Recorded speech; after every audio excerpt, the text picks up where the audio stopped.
बच्चों को बहुत मत कूटना पीटना, बच्चे बच्चे हैं। लाड़ेत पंच वर्षाण 10 वर्षाण ताड़ेत प्राप्ते तो खोड़ से वर्षे पुत्रम मित्रम युवाचरेत। 5 वर्ष तक बालक के साथ लाड़ प्यार कीजिए। 5 से लेकर के 16 तक अनुशासन में रखिए। 16 से ऊपर बच्चा हो जाए, पुत्र को मित्र समझकर व्यवहार कीजिए। अब बच्चा जवान हो चुका है। आज एक साधु से पूछा तुम्हारी उम्र क्या है? बोला 19 साल है। दूसरे साधु से पूछा तुम्हारी उम्र? तो बोला 22 साल है। तो मुझे लगा कि अब ये जवान हो गया है। मैंने कहा तुम जवान हो गए। दूसरे से मैं बोला 22 साल वाले से तुम्हारी जवानी पूरी चढ़ गई है? बोला हाँ चढ़ गई है गुरुजी। मैंने कहा मैं तो बेटा 57 साल का हो गया, मेरी तो उतर गई, अब तू चढ़ा के नशा बैठा है। देखिए जवानी आती है, कीड़े मकोड़ों को भी जवानी मिलती है, पशु पक्षियों को भी जवानी मिलती है, नर नारियों को भी। लेकिन कौन जवानी में क्या करता है, कहाँ जवानी को प्रयोग करता है? जवानी में कोई तो ब्रह्मचर्य का पालन करता है, कोई भक्ति करता है, कोई उन्नति करता है, कोई बिजनेस में टॉप करता है, और जवानी को पाकर के कोई व्यभिचार में गिर जाता है, और जवानी को पाकर के कोई सदाचारी बन करके संसार में सुगंध फैला देता है, सुगंध फैला देता है। बोली सदगुरु भगवान की जय। जवानी मिलना बुरा नहीं है, लेकिन जवानी का प्रयोग कहाँ करना है ये समझना जरूरी है। बुद्धि मिलना बुरा नहीं है, लेकिन बुद्धि को लगाना कहाँ है। वाणी मिलना बुरा नहीं, वाणी मिली है, लेकिन वाणी कैसी बोलना है, कहाँ बोलना है, क्या बोलना है, कितना बोलना है, कब बोलना है, कब चुप रहना है, ये समझना जरूरी है। कान से सुनने की कला मिली है, लेकिन क्या सुनना है। मैं कभी कभी बोलता हूं, जन्म जब होता है तुम्हारा, जन्म लेते ही आंख आपकी खुल जाती है। हर बच्चा तुरंत देखता है और फर्स्ट नजर उसकी मां के ऊपर पड़ती है। इसलिए मां से ममता बहुत रहती है। हर मां को बालक को जन्म देने में बहुत पीड़ा होती है, लेकिन बालक से मोह बहुत रहता है। जन्म लेने के बाद तुरंत तुम आंख से देखना सीख जाते हो, लेकिन क्या देखना चाहिए ये जिंदगी भर नहीं सीख पाते। ज्यों ज्यों उम्र बढ़ती है त्यों त्यों जो नहीं देखना चाहिए उसी को देखते रहते हो। जन्म लेते ही सुनना शुरू कर देते हो, लेकिन क्या सुनना चाहिए जिंदगी भर नहीं सीख पाते हो। जन्म लेते ही रोना शुरू कर देते हो, जिंदगी भर रोते रहते हो, ये भी मालूम नहीं कहाँ रोना चाहिए कहाँ नहीं रोना चाहिए। और जन्म लेते ही हाथ पांव हिलाना शुरू कर देते हो, लेकिन ये नहीं मालूम है कि किस राह पर पैर चलना चाहिए और किस काम में हाथ आगे बढ़ना चाहिए। ये ज्ञान जिंदगी भर नहीं हो पाता। जन्म होता है, दूध पीना शुरू कर देते हो, पीने की कला आ जाती है, पीना सीख जाते हो, लेकिन क्या पीना चाहिए और क्या नहीं पीना चाहिए ये जिंदगी भर तुम नहीं सीख पाते हो। दूध पीने से जिंदगी शुरू होती है और दारू पीने पर पहुंच जाती है, और दारू के बाद कितने लोग तो जहर भी पी लेते हो, मर जाते हैं। ये कोई जिंदगी है? जिस जिंदगी का शुभारंभ दूध पीने से हुआ है, वो जिंदगी दारू में कैसे चली गई? बिहार में दारू बंद है, अब यहां कोई दारू नहीं पीता। अरे क्या बात करते जनाब, बिहार में कोई दारू नहीं पीता। कितने लोग घर ही में चाय जैसा दारू बनाकर पीना शुरू कर चुके, दूसरे प्रदेश से मंगा कर पी लेते और डबल पैसा खर्च करके पी लेते।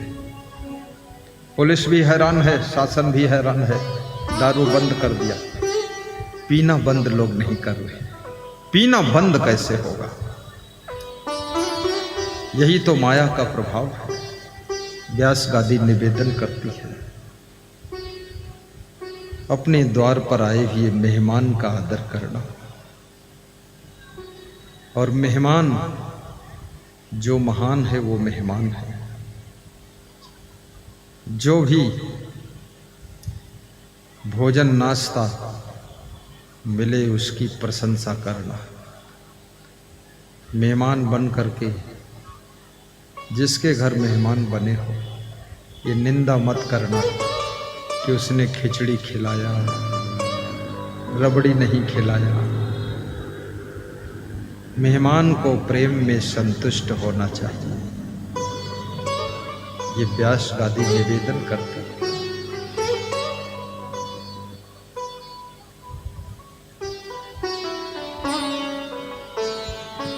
विदुर के घर भगवान कृष्ण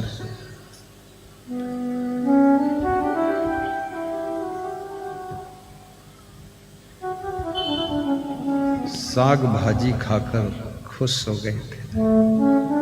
शिवरी की कुटिया में राम बेर खाकर खुश हुए थे। और मुझे तो ऐसा लगता है नरमा वालों का प्रेम तो शिवरी से भी ज्यादा है। शिवरी ने राम को बेर खिलाए थे और नरमा वालों ने मुझको अंगूर खिलाए थे, संतरा खिलाया, सेव खिलाया, गाजर, खरबूजा, तरबूजा।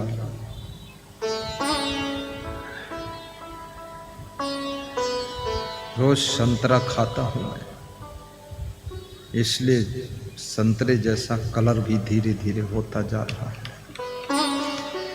मैं आपको भी कहूंगा कम से कम 1 टमाटर रोज खा लिया करो और 1-2 संतरा, आधी मूली रोज खा लो,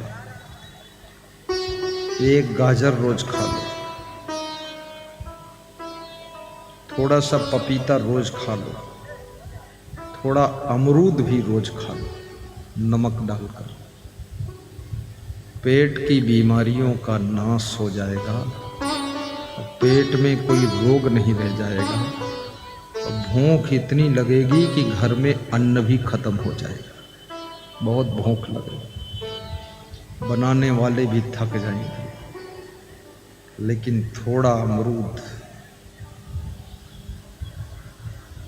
कभी कभी गर्मियों में 7 दिन तक खिचड़ी और दही खाइए। 100 ग्राम दही, दही खाने का मतलब ये नहीं 1 किलो दही खा लो, उल्टा भी हो जाएगा, फिर शिकायत मत करना। कितने लोग 1-1 किलो दही खाते हैं। ओहो, 100 ग्राम 150 ग्राम दही और छिलके वाली मूंग की खिचड़ी पेट के समस्त रोगों का नाश कर देती है। और दही की जगह अगर छाछ मिल जाए, मट्ठा, अरे क्या बात, तब तो पेट का काम पूरा हो गया। पेट मेन चीज है, पेट बिगड़ता है तो समझ लो पावर हाउस में गड़बड़ी हुई है, पावर हाउस। क्योंकि अब हाजमा बिगड़ गया, कब्जियत हो गई, खून बनना कम हो गया, कमजोरी आ गई, सभी अंग कमजोर हो जाएंगे। इसलिए पूरा ध्यान पेट पर रखिए। खाओ लेकिन पेट भरना नहीं चाहिए। पेट को पेटी मत बनाओ, पेट को पेट ही रहने दो। कितने लोगों ने पेट को इंडिया गेट बना दिया है, बहुत बहुत खाया है। थोड़ा व्रत भी रह लो। कैसे व्रत रहना चाहिए? तुमको व्रत रहने का तरीका नहीं मालूम, मैं बता देता हूं।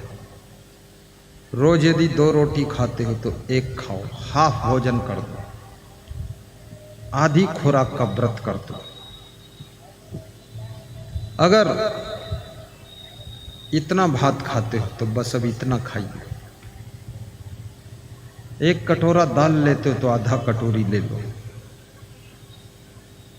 और सब्जी यदि 4 चम्मच लेते हो 2 चम्मच लेते हो।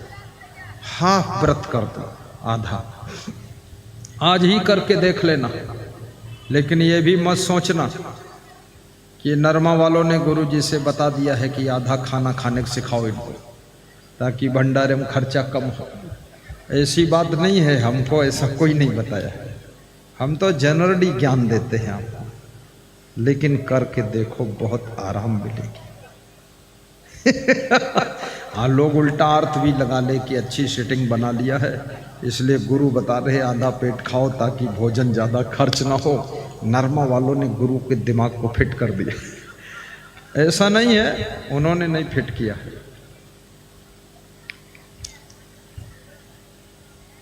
अधिक खाने से कोई स्वस्थ नहीं रहता है, कम खाने से कोई बीमार नहीं होता है, और बिल्कुल ना खाने से कोई जिंदा नहीं रहता है। इसलिए खाओ, रोज खाओ, लेकिन आधा भोजन करना। बड़ी कृपा है गुरुदेव की।